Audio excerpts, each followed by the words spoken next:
오늘 우리에게 주시는 하나님의 말씀은 갈라디아서 5장 4절 말씀입니다. 다 같이 한 목소리 읽도록 하겠습니다. 율법 안에서 의롭다함을 얻으려 하는 너희는 그리스도에게서 끊어지고 은혜에서 떨어진 자로다. 아멘.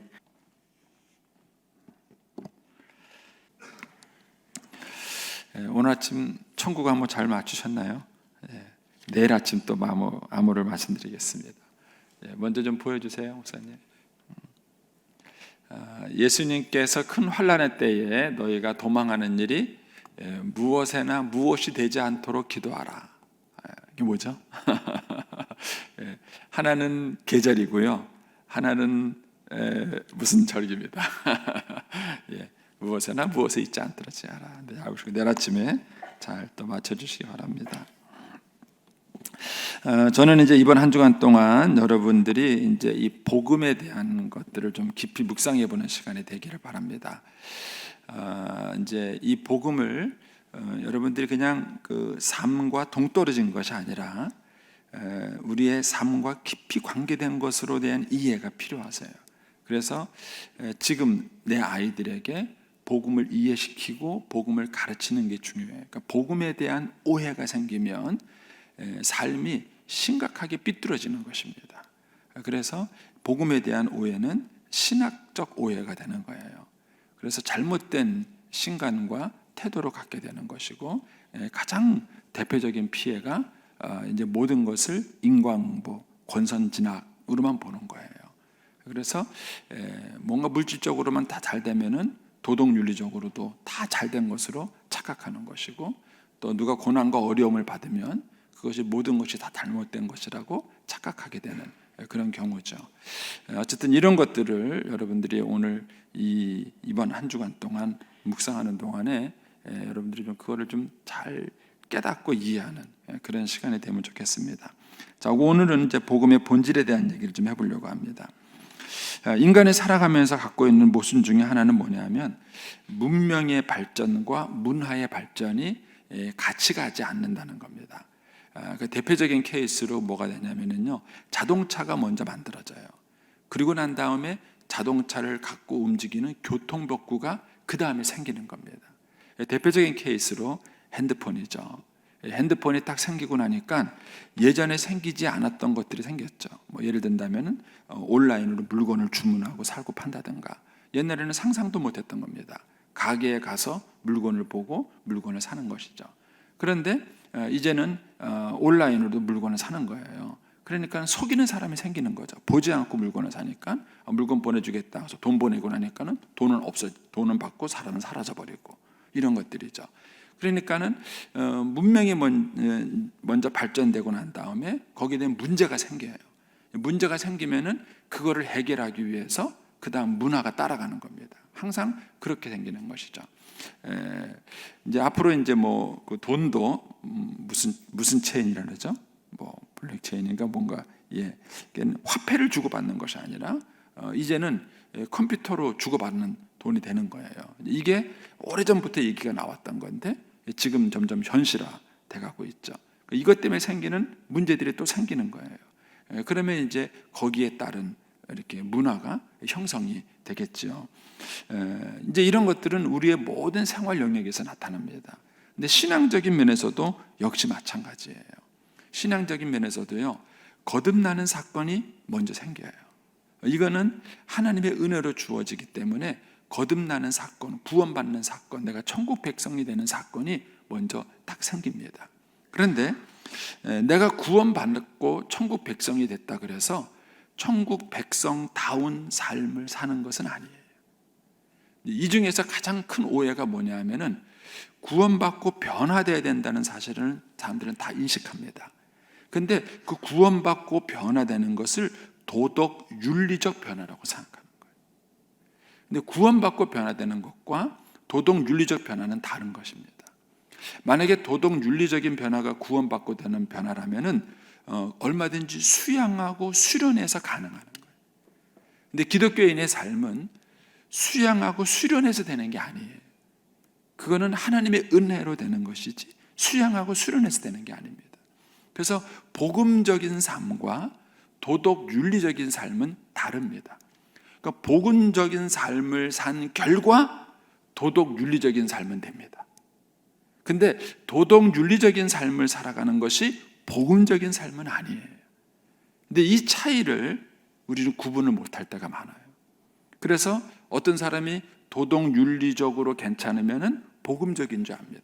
제가 이제 이번 주간 계속 이 부분을 말씀을 드릴 텐데요. 도덕 윤리적인데 아주 나쁜 사람이 있어요. 복음적으로 보면은 아주 나쁩니다.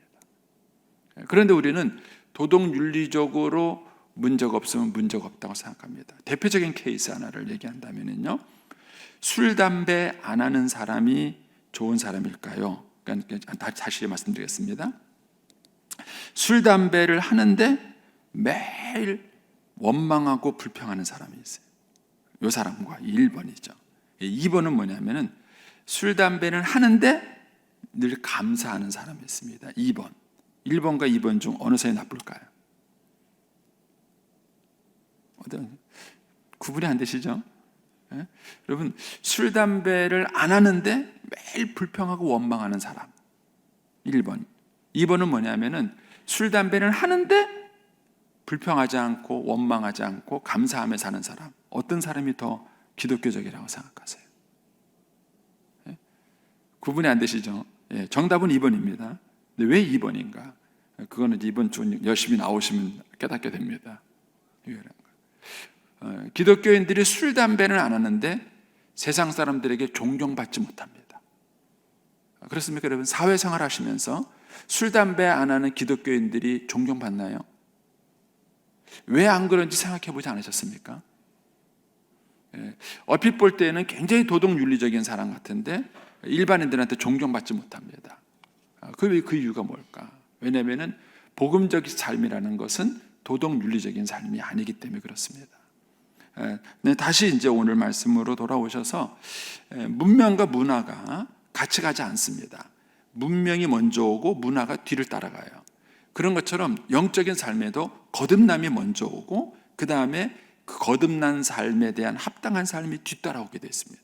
그래서 항상 뭐가 있으냐면 모순이 있습니다. 이 가운데 모순이 있어요.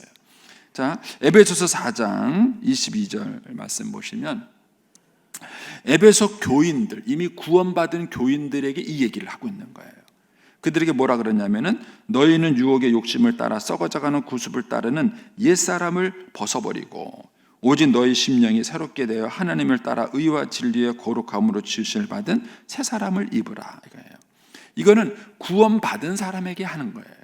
구원받지 않는 사람에게 이 얘기를 하면 안 돼요. 구원을 받았는데 그 사람 안에 옛사람의 모습이 있는 것입니다. 비유적으로 말한다면 이렇게 말할 수 있습니다. 제가 결혼식장을 딴딴하고 들어갈 때까지는 총각이에요.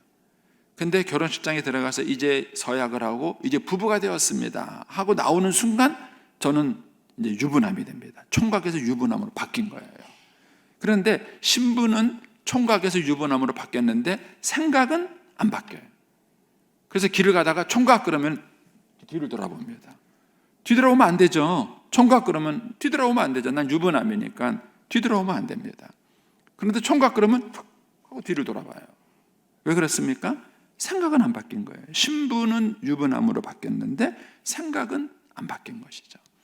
구원받는 사건에도 이런 동일한 일들이 일어나는 거예요.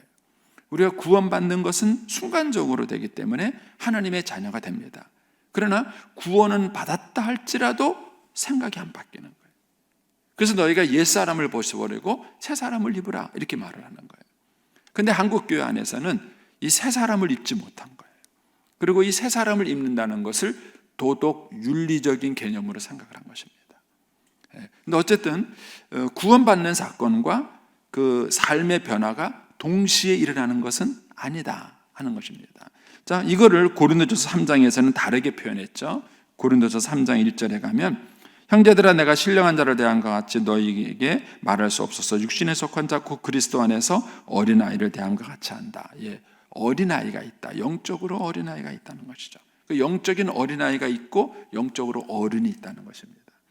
여러분들도 자기를 구분해 보셔야 돼요. 내가 지금 영적인 어린아이인가 영적인 어른인가를 구분해 볼 수 있어야 되고 내가 내 자녀를 볼 때에도 내가 이 아이가 교회 다닌다 이것만 만족할 게 아니라 이 아이가 영적인 어린아이인가 영적으로 어른인가 이것을 여러분들이 구분할 수 있어야 됩니다. 따라서 복음은 우리가 구원을 받고 난 다음에 복음적인 사람으로 변화되어야 되는 과정을 하는 거예요. 근데 한국 교회는 요 앞부분만 가르친 거예요. 구원받을 때에 복음이 필요하다는 얘기를 한국 교회는 잘 가르쳤어요. 근데 뭘 놓쳤느냐 하면은 구원받고 난 다음에 복음적인 삶을 살아야 됩니다. 요거를 빌립보에서는 뭐라고 표현했냐면은 복음에 합당한 삶이다 이렇게 표현했어요. 그러니까 복음적인 삶, 복음에 합당한 삶이 있어요. 그런데 우리는 거기까지 이르지 못한 것입니다. 그래서 구원은 받았는데 복음적인 삶이 없는 거예요. 그러니까 핸드폰은 갖고 있는데 이 핸드폰을 제대로 쓸 줄 모르는 겁니다. 적당한 비유가 아닌가요? 여러분 요즘 트롯 요새 유행하죠. 신동들이 많이 나오죠. 노래 정말 잘해요. 저도 어쩌다가 한 번씩 가끔 봅니다. 보는데 그 마스터라 그러나요? 그 심사위원들이 어린 아이를 칭찬을 해요. 심지어는 그 여자분은 누구더라? 하여튼 어떤 여자분은 그런 얘기를 해요. 그 어린 아이 보고 네가 나보다 더 잘 부른다. 자기 노래를 그 여자 아이가 불렀는데 야 네가 나보다 노래를 더 잘한다 이렇게 말할 정도예요. 그러니까 그 아이들은 신동이죠. 성공한 겁니다. 그럼 따라서 뭐가 따라오냐면요, 부와 권력이 따라와요. 이 아이가 신동이기 때문에 이 성공하는 순간 부와 권력이 따라옵니다. 근데 문제는 이 아이들이 그 부와 권력을 다스릴 만한 재능은 없다는 거예요. 그 아이가 노래는 어른보다 잘할 수 있어요. 그건 재능이에요. 능력이에요. 문명입니다. 그러니까는 그 재능이 어른보다 훨씬 뛰어날 수는 있어요. 그러나 어른의 인격과 그런 성품을 갖고 있는 것은 아니에요. 근데 그 아이가 가수로서 성공하는 순간 돈도 따라오고 명예도 따라오고 심지어는 권력도 따라와요. 근데 문제는 이거를 다스릴 줄 몰라서 망하는 거예요. 그 아이가 노래는 잘 부르는데 이걸 다스릴 줄 몰라서 망하는 거예요. 그러니까 우리의 신앙생활에서도 마찬가지입니다. 복음으로 구원을 받았는데 복음적인 삶이 없기 때문에 생기는 그 사이의 모순, 괴리, 이것이 오늘 우리 한국교회가 겪고 있는 아픔인 것입니다. 자, 그러면 복음이라는 것이 무엇인가? 이거를 좀 이해를 해야 복음적인 삶이 뭔가를 우리가 이해할 수 있습니다. 자, 복음이 뭡니까? 우리가 어제 배웠죠. 복음이 뭐다? 여러분들 기쁜 소식이다 이렇게 말하면 안 돼요. 그건 단어에 대한 정의예요. 복음이 뭡니까? 자, 디모데전서 1장 15절 말씀 보여주세요. 저거 외우십시오. 같이 한번 읽어보겠습니다. 시작. 미쁘다 모든 사람들이 받을 만한 이 말이요 그리스도 예수께서 죄인을 구원하시려고 세상에 임하셨도다 하였도다. 죄인 중에 내가 괴순이라. 저 노란색 문장만 여러분 외우세요. 복음이란 뭐냐? 그리스도 예수께서 죄인을 구원하시려고 세상에 오셨다. 그게 복음이에요.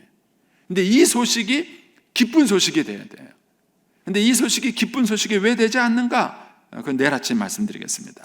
이 소식을 들었는데도 그게 기쁜 소식인지 아닌지를 모르는 거예요. 그 배경을 모르기 때문에 그런 거예요. 근데 어쨌든 복음이란 뭐냐? 그리스도 예수께서 죄인을 구원하려고 세상에 임하셨다는 거예요. 자, 예를 들어서 제가 이제 암에 걸렸어요. 이제 말기 암에 걸려서 죽어가야 돼요. 근데 소식이 들렸어요. 암을 100% 치료할 수 있는 신약이 개발됐다. 그건 저한테는 뭐예요? 복음이에요. 복음인데 그걸 전달하는 사람이 와 기쁜 소식 있어, 기쁜 소식 있어. 뭔데 기쁜 소식이라고? 기쁜 소식 뭐가 기뻐 이렇게 말해요. 그러면은 전 답답한 거죠. 근데 뭐가 기뻐야 돼요? 저한테 막 와가지고 얘기를 해야죠. 암을 100% 치료할 수 있는 약이 개발됐다고. 그 얘기를 해줘야 기쁜 소식인 거죠. 제가 딱 듣는 순간 하고 그 소식을 듣는 순간 제가 희망이 생기고 기쁨이 생기는 것이죠. 저 문장이 복음이에요. 그리스도 예수께서 죄인을 구원하시려고 세상에 오셨다. 이게 복음이에요. 자, 그러면 여기서 첫 번째 우리가 물어보고 싶은 질문은 그거예요. 그리스도 예수께서 이 땅에 오셨는데 왜 오셨는가? 그분이 꼭 오셔야만 했는가? 이 질문이에요. 예수님이 왜 이 땅에 오셨는가? 그 이유는 뭐냐? 예수님이 오시지 않으면 안 됐기 때문에 그런 거예요. 다르게 표현하면은 구원은 내 스스로 받을 수가 없어요. 예수님이 오셔서 해줘야만 되는 것이 구원이에요. 그래서 내가 못하기 때문에 예수님이 오신 거예요. 그걸 성경에서 이렇게 표현합니다. 로마서 7장 19절입니다. 로마서 7장 내가 원하는 바 선은 행하지 아니하고 도리어 원하지 아니하는 바 악을 행하는도다. 이게 사도 바울이 깨달은 거예요. 여러분, 인생을 살아가는 동안에 많은 사람들은 자기가 마음만 먹으면 마음 먹은 대로 살 수 있다고 생각을 하고 살아가요. 아직도 여러분 가운데 그런 생각을 하고 있다면 여러분들은 아직은 어린 겁니다. 제가 아주 우스갯소리로 말씀을 드렸지만은요, 복음을 전하다 보면은요, 하나님을 믿느니 내 주먹을 믿겠다 그렇게 말하는 분이 있어요. 말이 맞아요. 주먹이 더 빠르니까는요. 근데 그분이 암에 걸렸어요. 병원에 입원했어요. 제가 신방을 갔습니다. 제 손을 꼭 붙들고 하는 얘기가 목사님 기도해 주세요. 제가 겉으로는 안 했다 그랬죠? 제가 속으로 네 주먹을 믿지. 네 주먹을 믿지. 그런 사람들이 그걸 모르는 거예요. 근데 바울이 어느 날 이걸 깨달은 거예요. 내가 원하는 것이 있는데 내가 원하는 대로 살지 않고 있다는 사실을 어느 날 바울이 깨달은 거예요. 그리고 거기 앞에서 심한 절망감을 느끼는 거예요. 그리고 21절에 가서 이렇게 말합니다. 그러므로 내가 한 법을 깨달았노니 곧 선을 행하기 원하는 나에게 악이 함께 있는 것이다. 여러분, 이거를 깨닫는 순간이 있어야 돼요. 근데 이걸 깨닫기 전에는 복음이 기쁜 소식이 되지 않아요. 내가 원하는 대로 살지 못한다, 이것만 깨달은 게 아니라 한 걸음 더 나가서 내 안에 아주 나쁜 게 있어요. 이걸 어느 날 깨닫는 거예요. 내가 사람이 이렇게 나쁠 수 있나? 이거를 내가 깨닫는 순간이 온 거예요. 요거를 해줄 수 있는 분은 성령님이세요. 이건 우리 힘으로 되는 게 아니에요. 그래서 우리가 복음을 전할 때 기도를 많이 해야 되고, 자녀를 가르칠 때 기도를 많이 해야 되는 이유가 이거예요. 성경 공부를 가르쳐 보면 이걸 알고 오는 사람과 모르고 오는 사람은 전혀 달라요. 그러니까 이거를 알고 오는 사람이 있어요. 자신에 대해서 너무 깊이 절망하는 거예요. 어떤 분은요, 나이 70이 됐는데도 아직도 철이 없어요. 아직도 철이 없어. 이거 큰 소리 치세요. 뭔 소리야! 하고 큰 소리 쳐요. 그런 분은 언제 절망하느냐? 치매가 오면 절망하는 거예요. 그 전까지는 철이 없으세요. 아직도 내 힘으로, 아직도 내 능력으로 내가 뭘 할 수 있다고 아직도 큰 소리 치시죠. 죄송한 얘기지만 저희 어머님이 저러셨어요. 본인이 약해지고 힘드니까 그대서야 자식한테 들어오는 거예요. 본인도 그게 싫은 거예요. 자기가 너무 자존심 상하고 싫은 거예요. 그런데 능력이 안 되는 거예요. 제일 많이 싸운 것 중에 하나가 기저귀예요. 어머니 그냥 기저귀 차세요. 끝까지 안 차세요. 그런데 본인이 감당이 안 되는 거예요. 일어나서 나가는 그 사이에 자꾸 싸는 거예요. 그러니까는 그 쌌으면 옛날 같았으면 자기가 다 빨래하고 치우고 다 했는데 지금 또 그게 안 되는 거예요. 빨래하고 치우고 그것도 안 되는 거예요. 그러니까 그거를 자식한테 보이는 걸 그렇게 부끄러워하는 거예요.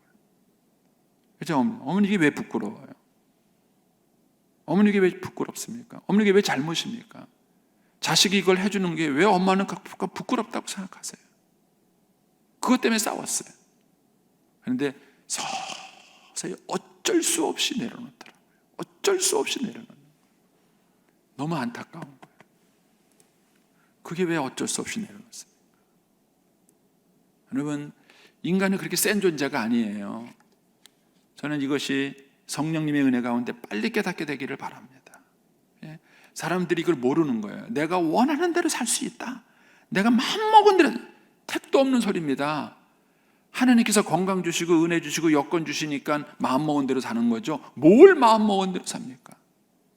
못하는 거예요. 그리고 한 걸음 더 나가서 내 안에 얼마나 나쁜 생각들이 있는지 아십니까? 내 안에 얼마나 악한 생각들이 있는지 아십니까? 우리는 이걸 몰라요. 이걸 모른다는 대표적인 이유 중에 하나가 뭐냐면요, 자녀들에게 자꾸 옳고 그름만 가르쳐요. 옳고 그름, 이거는 옳은 거야. 이렇게 엄마가 하지 말라 그랬지, 도둑질 하지 말라 그랬지, 싸우지 말라 그랬지. 애들 다 알아요. 다 알아요. 그런데 화가 나는 거 어떡해요? 때리고 싶은 거 어떡해요? 그런데 그거는 이해를 못 해주는 거예요. 왜 이 아이가 화가 났는지, 왜 동생을 때렸는지 그거를 이해를 못하고 엄마가 싸우지 말라 그랬지, 동생 때리는 거 나쁜 놈이라 그랬어 안 그랬어, 이것만 가르치는 거예요. 복음을 모르는 사람이에요. 근데 복음을 아는 사람이라면 내가 아는데 못한다는 걸 알아요. 여러분 인생을 뒤돌아보십시오. 여러분들이 몰라서 못한 것과 아는데 못하는 것 중 어떤 게 많으세요? 여러분 후회하는 게 모르세요? 몰라서 후회하는 게 많습니까? 이미 알고 있는데도 못한 것 때문에 후회하는 게 많습니까? 여러분 모르는 것은 몰라서 못하는 것도 있지만 아는데도 안 되는 거예요. 알고 있는데도 안 돼요. 그것이 인간이 가지고 있는 어려움이에요. 그래서 로마서 7장 11절에 사도 바울이 이런 얘기를 한 겁니다. 죄가 기회를 타서 계명으로 말미암아 나를 속이고 그것으로 나를 죽였는지라. 이러보건대 율법은 거룩하고 계명도 거룩하고 의로우며 선하도다. 예, 사도 바울은 율법주의자였어요. 그래서 율법을 열심히 배웠어요. 뭐가 옳은지 그른지를 배웠어요. 그리고 그대로 사는 줄로 자기가 착각을 했어요. 나중에 알고 보니까는요, 율법은 옳아요. 예, 맞아요. 근데 문제는 그 맞는 율법을 자기가 아무리 배워도 그대로 살아갈 수 없다는 이 절망 앞에 그가 낙심하게 된 거예요.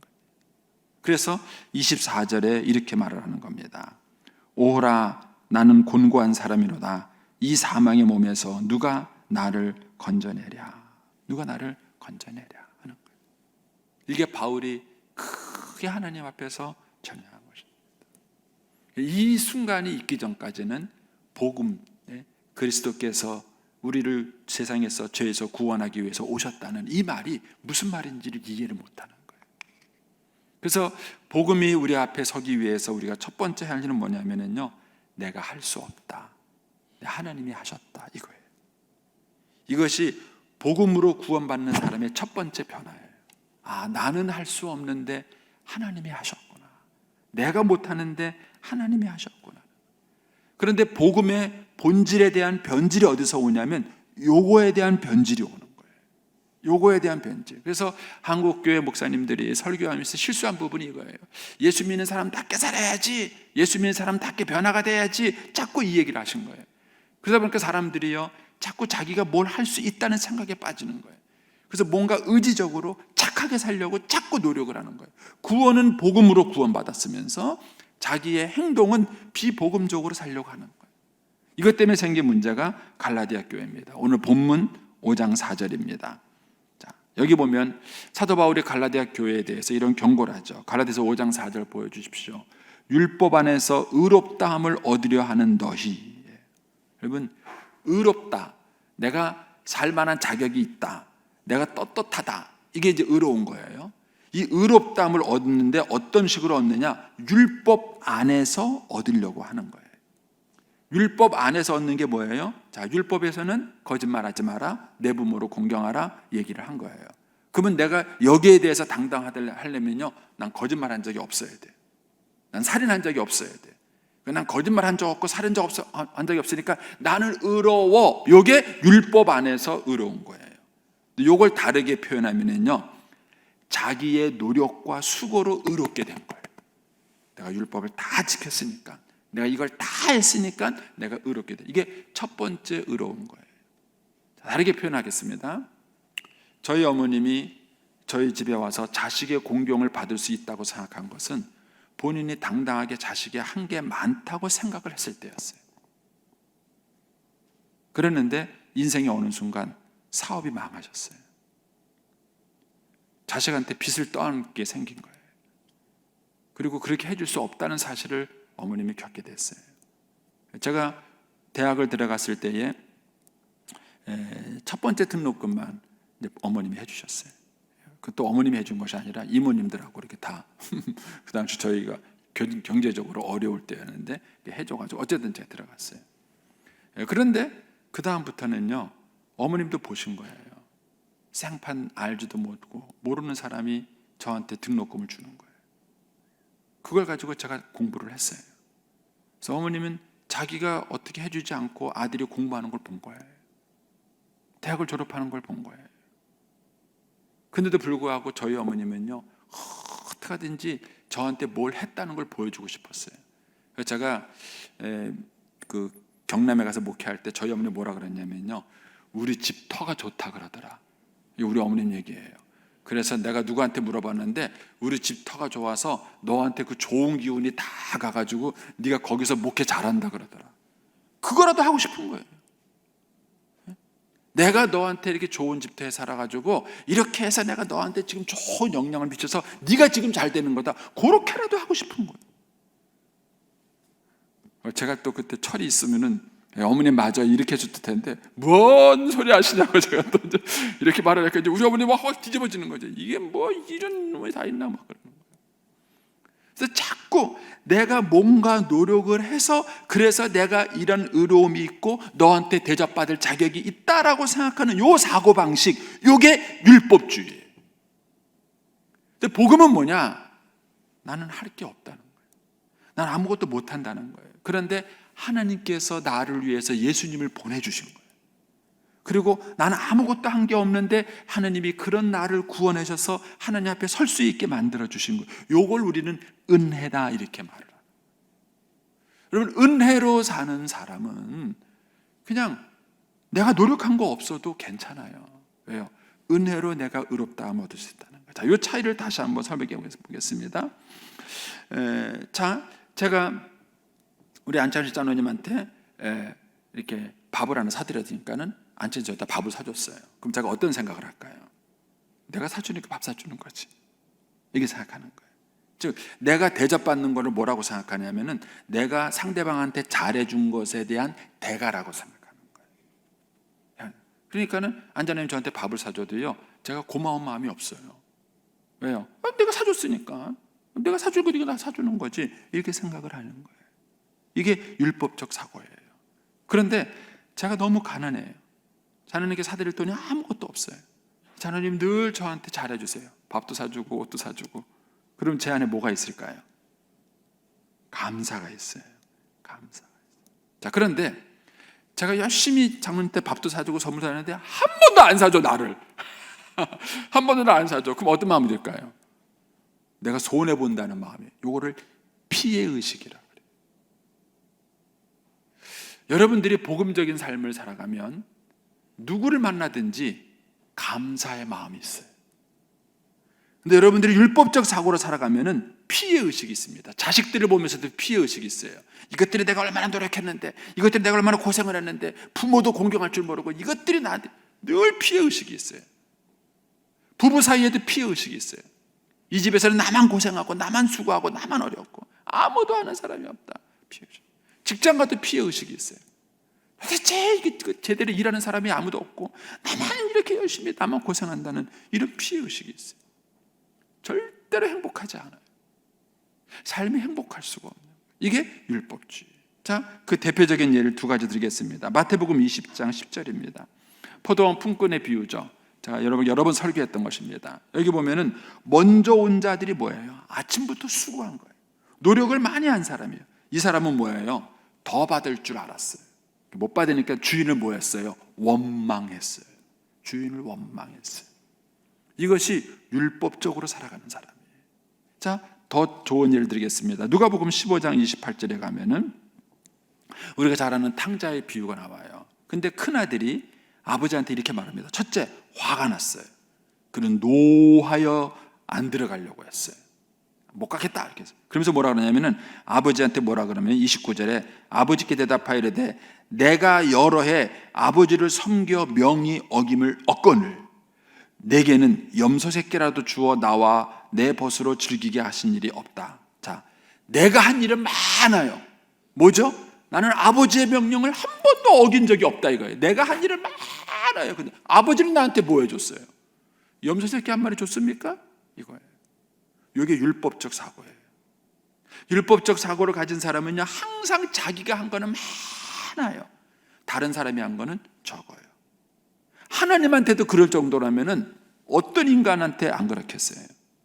그런 사고방식이에요. 그런데 진실은 뭔지 아십니까? 누가복음 15장 12절입니다. 누가복음 15장 12절. 그 둘째가 아버지께 말하되 아버지여 재산 중에서 내게 돌아올 분기를 내게 주사는지라 아버지가 그 살림을 둘째에게만 주었더니 이렇게 안 돼 있어요. 뭐라고 되어 있습니까? 각 각각 나누어 주었더니. 아버지는요, 둘째에게 줄 때 첫째 분명히 줬어요. 그럼 다시 앞절로 돌아와 보겠습니다. 29절 보여주세요. 29절, 염소 새끼라도 주어 나와 내 벗으로 즐기게 하신 일이 없다. 맞습니까? 거짓말이에요. 거짓말이라고요. 둘째가 받을 때 자기도 받았어요. 그런데 이 큰아들은요, 율법적 사고로 갖고 있기 때문에 아무리 많이 받아도 뭐예요? 자기는 받은 게 없는 거예요. 왜요? 누가 뭘 주면 내가 했으니까 준 거지, 이거예요. 내가 했으니까 준 거지. 내가 너한테 잘했으니까 준 거지. 내가 노력하니까 준 거지. 내가 착한 거니까 준 거지. 이런 생각을 하기 때문에 아무리 많이 받아도 절대 받았다는 생각이 없어요. 그러니까 큰아들은 실제는 받았어요. 그런데 아버지한테 뭐라 그러냐면, 염소 새끼 한 마리 준 적 있습니까? 이렇게 따지는 거예요. 자기는요, 고생을 많이 했어요. 왜? 아버지 명령을 한 번도 어긴 적이 없다고 생각하는 거예요. 이게 율법적 사고예요. 따라서 저와 여러분이 복음으로 구원받았다면 율법적으로 살면 안 돼요. 근데 갈라디아 교회의 위기가 어디 왔느냐? 복음으로 구원받고는 율법적 사고로 살아가는 거예요. 너희가 왜 다시 율법으로 돌아가려고 하느냐? 그러면 복음으로 사는 사람은 뭘까요? 자, 로마서 3장 27절입니다. 그런즉 자랑할 때가 있느냐? 있을 수 없느니라. 왜요? 내가 구원받은 게 아니라 그리스도 예수께서 죄 가운데 나를 구원하려고 이 땅에 오신 거예요. 그래서 그 예수님 때문에 내가 구원받은 거예요. 내가 자랑할 때가 있느냐? 없다. 이런 사람은 이렇게 생각합니다. 고린도서 4장 7절. 누가 너를 남달리 구별하였느냐? 내게 있는 것 중에 받지 않은 것이 무엇이냐? 내가 받았은즉 어찌하여 받지 않은 것 같이 자랑하느냐? 저는 하나님의 은혜로 부여중앙교회 담임 목사가 됐습니다. 부여중앙교회 담임 목사가 되니까는요, 자연스럽게 따라오는 분이 많아요. 뭐 이렇게 만나자는 사람이 많은지. 오늘도 또 약속이 있어요. 저는 그분 누군지도 몰라요. 방송국에 계신 분인데 저를 찾아오겠다는 거예요. 만납니다. 왜 만날까요? 제가 부여중앙교회 담임 목사이기 때문에 그런 거예요. 그런데 이런 자리에 앉아 있다 보면은요, 사람이 자기도 모르게 해요. 이게 노력으로 얻은 걸로 착각을 해요. 아마 제가 50대에 넘어올 때 복음을 몰랐다면은 저도 똑같은 실수를 했을 거예요. 저는 알아요. 이 자리가 제 자리가 아니라는 걸 압니다. 내일이라도 당장 제가 어디 아프거나 쓰러지면 끝이에요. 그런 자리가 아니에요. 근데 가끔 목사님들을 만나면은요, 제 앞에서 기가 죽는 목사님이 있으세요. 큰 교회 목사니까. 작은 교회 목사가 기가 죽어요. 가끔 안타까울 때가 있어요. 이분이 왜 나한테 기가 죽지? 그 이유가 뭘까? 그런 생각을 해요. 왜냐하면 율법적 사고를 갖고 계셔서 그래요. 여러분, 큰 교회에 있는 목사는 크고 작은 교회에 있는 목사는 작은가요? 그런 게 맞는 건가요? 우리의 교회 안에서 갖고 있는 이 율법적 사고가 의외로 많아요. 그러니까 많은 분들이 자기가 많이 수고하면 수고할수록 자기의 수고를 많이 생각해요. 근데 바울은 뭐라고 말합니까? 다시 보여주세요. 고린도서 4장 7절. 내게 있는 것 중 받지 않은 것이 무엇이냐? 여러분, 하나님께 받지 않은 것 있으세요? 건강이고 지혜고 능력이고 뭐고 받지 않은 것 있어요? 여러분, 헌금 많이 했어요? 받았기 때문에 하시는 거예요. 주의 일 많이 했어요? 받았기 때문에 하시는 거라고요. 건강 주시고 아프지 않으니까 봉사하는 거죠. 암병 올려보세요. 병들어 누워보십시오. 무슨 봉사를 합니까? 무슨 봉사를. 그렇다면 내가 갖고 있는 것 중에서 받지 않은 게 뭐예요? 제가 오늘도 여러분 앞에 설교할 수 있는 게 뭐예요? 받았기 때문에 하는 거예요. 건강을 주셨고 설교 준비할 때 영감을 주시고 은혜를 주시니까 하는 거예요. 그렇다면 자기가 어떻게 받지 않은 것처럼 자랑할 수 있겠느냐? 이 자랑의 다른 게 뭐냐면 무시예요. 그렇게 못하는 한 사람을 향해서 무시하는 거예요. 이게 도덕윤리예요. 너 왜 그렇게 못 살아?